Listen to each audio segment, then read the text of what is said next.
Slight change in plans with the steering stabilizer kit. Ended up going with the BDS instead of the Rough Country for a few different reasons. One of the reasons I didn't like the Rough Country was the center support that goes onto the tie rod. Uses these U-style bolts and it wraps around the tie rod. Unfortunately, if you tighten it up to the spec, it would actually slide a little bit. So if you tighten it too much, it actually bends and your struts will hang down. The other thing I didn't like about it is these connect to the factory U-bolts under the axle, and you can see how far those stick out in front of the truck.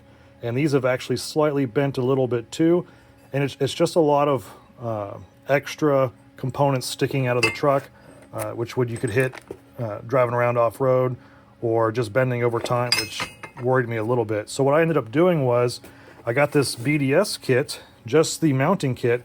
I'm using the Rough Country stabilizers, but with the hardware that came with this, and let me show you. So here's what it looks like with the BDS kit.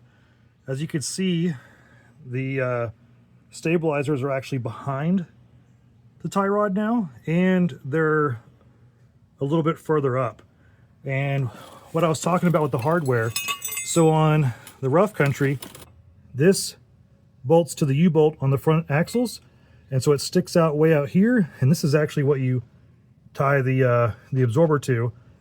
This kit from BDS uses this really shallow bracket. It still mounts to the U-bolts, but it's a lot shorter and doesn't stick out nearly as far, which is nice. And on the passenger side, it doesn't even use a bracket. You utilize the factory mount for the steering stabilizer. You have two options. You can either cut the lip off, which is what I did, or you can shave out the inside little U that it makes to make it fit these absorbers. So I just cut it off. That's what everybody recommended to do.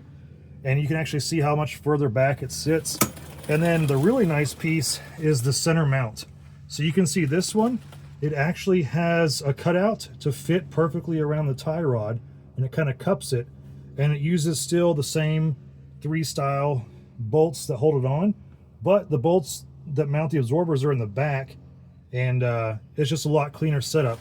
So compared to the Rough Country, which is what this one was, this one would bolt right there, and the stabilizers mount to the front on these two bolts up here. So this just sits there and sticks way out.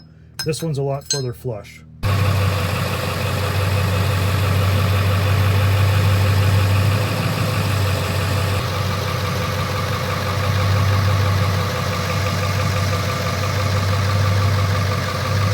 Now, I'll be honest, I liked the Rough Country hardware as far as the bolts go better. They're actually smooth where it goes through the stabilizer, and seems to have a little bit better fit. So I'm actually using all of the bolts and nuts for the stabilizers off the Rough Country kit.